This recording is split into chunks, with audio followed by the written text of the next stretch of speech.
வணக்கம். இன்றைய நமது ஆழமான அலசலுக்கு வரவேற்கிறோம். வணக்கம். இன்னைக்கு நாம பார்க்க போறது தி கோஸ்ட் இன் தி நெட்வொர்க் அப்படிங்கிற ஒரு புலனாய்வு கதை. ம், ஒரு மூடிய அறைக்குள்ள நடந்த ஒரு கொலை. இன்ஸ்பெக்டர் விக்ரம் ராவ் இதை எப்படி அணுகுறார்னு பார்க்க போறோம். வாங்க, இந்த மர்ம முடிச்ச நாம சேர்ந்து அவிழ்க்கலாம். இது ஒரு சாதாரண கொலை மர்மம்னு மட்டும் நினைச்சிடாதீங்க. அப்படியா? ஆமா, நாம வாழ்ற இந்த டெக்னாலஜி உலகத்துல குற்றம் எப்படியெல்லாம் உருமாறலாம்னு காட்டுற ஒரு கதை இது. சொல்லப்போனா இங்க ஆயுதம் ஒரு துப்பாக்கி மட்டும் இல்ல, ஒரு நெட்வொர்க். ஓஹோ, கேட்கவே சுவாரஸ்யமா இருக்கு. ஆமா, குற்றத்துக்கான இடம் ஒரு அறை மட்டும் இல்ல, ஒரு டிஜிட்டல் வெளி. வாங்க, இதுக்குள்ள ஆழமா போலாம். சரி, அப்போ கதைக்குள்ள போலாம். பேய் மழை பெய்ஞ்சிட்டு இருக்கிற ஒரு ராத்திரி. ம், ஒரு அடுக்குமாடி குடியிருப்பு. அனன்யா மெஹ்ராங்கிற ஒரு டேட்டா அனலிஸ்ட் அவங்க வீட்ல சுட்டு கொல்லப்பட்டிருக்காங்க. சரி, ஒயிஸ் உள்ள போகும்போது கதவு உட்புறமா பூட்டியிருக்கு. ஓகே. ஒரு லாக்ட் ரூம் மிஸ்ட்ரி. அதேதான். பார்த்ததும் எல்லாரும் இது தற்கொலைதான் முடிவு பண்ணிடுறாங்க. ஆனா இன்ஸ்பெக்டர் விக்ரம் ராவுக்கு ஏதோ ஒன்னு இடிக்குது. இந்த விக்ரம் ராவோட ஸ்பெஷாலிட்டி அதுதான் இல்லையா? மத்தவங்க பார்க்க தவற சின்ன விஷயத்தை தான் அவர் பிடிப்பாரு. கரெக்ட். அந்த அறையில இருந்த ஒரு சின்ன விஷயம் அவன் கண்ணை உறுத்துது. என்னது அது? சுவத்துல மாட்டியிருக்கிற டிஜிட்டல் கடிகாரம் இரவு 9:12ன்னு காட்டுது. ஆனா இறந்து போன அனன்யாவோட கை கடிகாரம் வேற டைம் காட்டுதா? ஆமா, அது 8:47ல நின்னு போயிருக்கு. ஓ, கிட்டத்தட்ட ஒரு 25 நிமிஷம் வித்தியாசம். ஆமா. விக்ரம் உடனே சொல்றார், யாரோ நேரத்தோட விளையாடி இருக்காங்க. இந்த நேர வித்தியாசம் உங்களுக்கு எதை உணர்த்துது? இங்கதான் வந்து புலனாய்வு ஆழமாகுது. இது ஒரு திட்டமிட்ட கொலைங்கிறதுக்கான முதல் ஆதாரம் இது. நேரத்தை மாத்துறதுனா என்ன அர்த்தம்? தடயங்களை திசை திருப்ப பாக்குறாங்க. இது தற்கொலையே இல்ல, இது ஒரு மிக தந்திரமான நாடகம்னு அந்த 25 நிமிஷ வித்தியாசம் கத்தி சொல்லுது. அடுத்து விக்ரமுக்கு கிடைச்ச ஆதாரம் இன்னும் குழப்பமா இருந்துச்சு. அனன்யாவோட போனு. அதுல என்ன இருந்துச்சு? அதுல இரவு 8:44 மணிக்கு வந்த ஒரே ஒரு வாய்ஸ்மெயில். சரி. ஒரு ஆண் குரல் ரொம்ப அமைதியா சொல்லுது, நீ இதை கேட்கிறாய் என்றால் நான் சொன்னதை நீ கேட்கவில்லை என்ற அர்த்தம்.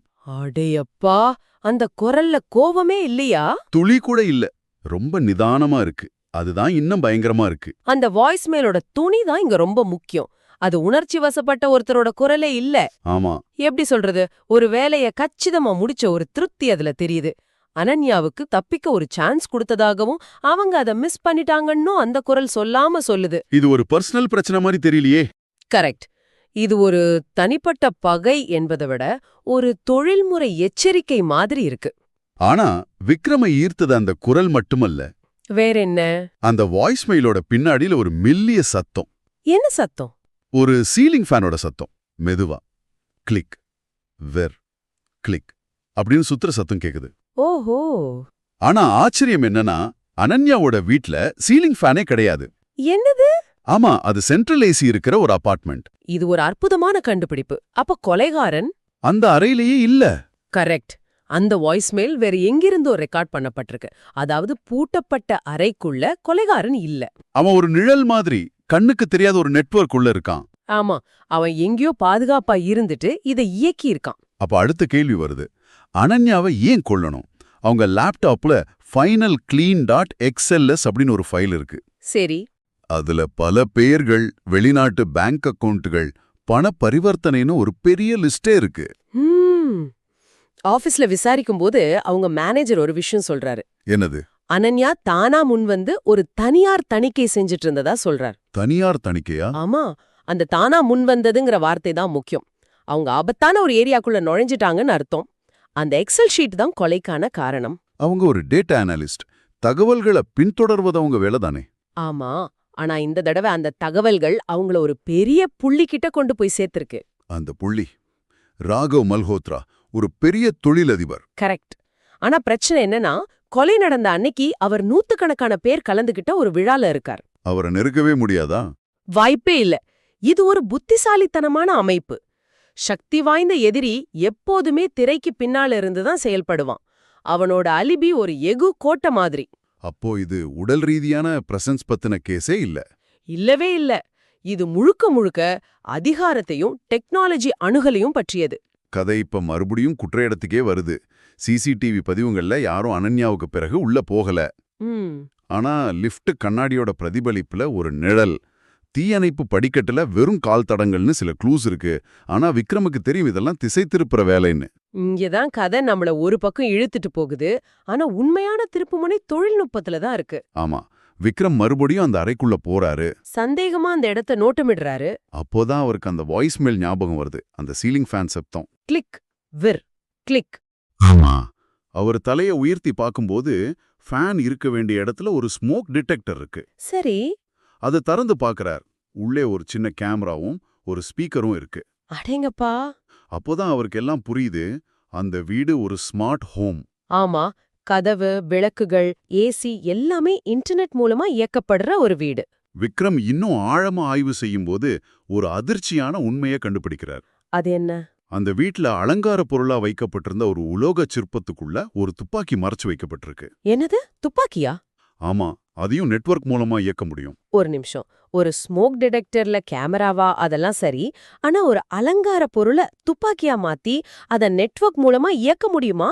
இது எப்படி சாத்தியம்? எனக்கும் அதே சந்தேகம் தான் வந்தது. இது சினிமா மாதிரி இல்ல இருக்கு. ஆஃப் திங்ஸ் அல்லது ஐஓடி. ஓ, ஐஓடி.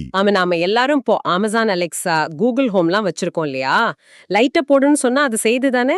ஆமா, அதே டெக்னாலஜி தான். ஒரு சின்ன மெக்கானிக்கல் மோட்டாரை இன்டர்நெட் வழியா இயக்கினா போதும். அந்த கட்டளையே நீங்க உலகத்துல எங்க இருந்து வேணாலும் கொடுக்கலாம். நம்பவே முடியல. இந்த கதையில வர்றது கற்பனையா இருந்தாலும் அதுக்கான சாத்தியக்கூறுகள் இன்னைக்கு நிஜமாவே இருக்கு. அப்போ கொலகாரன் அனன்யாவை அந்த ஸ்மோக் டிடெக்டர் கேமரா வழியா பாத்துக்கிட்டே ஆமா, எங்கிருந்தோ தன்னோட போன்ல ஒரு பட்டனை தட்டி அந்த துப்பாக்கியை இயக்கியிருக்கான். மிக சரியா சொன்னீங்க. இங்க ஃபேசினேட் செய்யற விஷயம் என்னன்னா, கொலை கருவி, குற்ற இடம் ரெண்டுமே இங்க மறுவரையறை செய்யப்படுது. அந்த வீடு முழுவதுமே ஒரு ஆயுதமா மாறி இருக்கு. கரெக்ட். கொலைக்காரன் அங்க இருக்கவே தேவையில்லை. அவனுக்கு தேவையெல்லாம் அந்த வீட்டின் நெட்வொர்க்கோட கண்ட்ரோல் மட்டும்தான். அப்போ அனன்யா ஒரு நபரால் கொல்லப்படவில்லை, ஒரு சிஸ்டத்தால் கொல்லப்பட்டிருக்கிறார். நெட்வொர்க் தான் கொலைக்காரன், வீடுதான் ஆயுதம். கடைசியாக விக்ரம் பத்திரிகையாளர் சந்திப்புல ஒரே ஒரு வரி சொல்றார். என்னது அது? கொலையாளி அறைக்குள் நுழையவில்லை, அவன் நெட்வொர்க்கிற்குள் நுழைந்தான். பா, என்ன ஒரு பவர்ஃபுல்லான ஸ்டேட்மெண்ட். கதை முடியும் போது ராகவ் மல்ஹோத்ரா தன்னோட பிரம்மாண்டமான ஆபீஸ்ல உட்கார்ந்திருக்கான். அப்ப அவனோட போனுக்கு ஒரு கால் வருதா?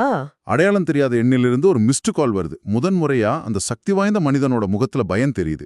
ஆஹா, அவன் எதை ஆயுதமாக பயன்படுத்தினானோ அதே நெட்வொர்க் இப்போ அவனுக்கு எதிராக திரும்புது. அந்த மிஸ்டு கால் விக்ரமோட எச்சரிக்கை.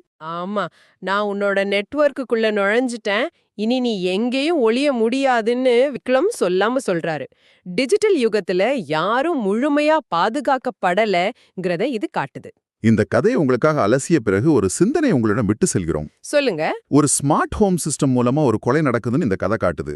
இது ஒருவேளை கற்பனையா இருக்கலாம், ஆனா நாம நம்ம போன்ல ஒரு ஆப் இன்ஸ்டால் பண்ணும்போது அது கேட்கிற எல்லா பர்மிஷனுக்கும் யோசிக்காம அலோ கொடுக்கறமே. கரெக்ட். நம்ம வீட்ல இருக்கிற ஸ்மார்ட் டிவி நம்ம பேசுறத கேட்டுக்கிட்டு இருக்குன்னு நமக்கு தெரியும் தானே? ஆமா, நாம வாழ்ற இந்த கோஸ்ட் இந்த நெட்வொர்க் யுகத்துல நம்மளோட அடுத்த மிஸ்டு கால் விக்ரம் கிட்ட இருந்து வருமா இல்ல மல்கோத்ரா கிட்ட இருந்து வருமான்னு யாருக்கு தெரியும்?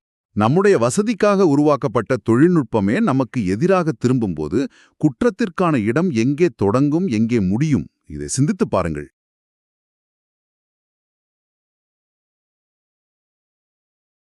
Nothing here is random. Your mind follows patterns. Subscribe to see them.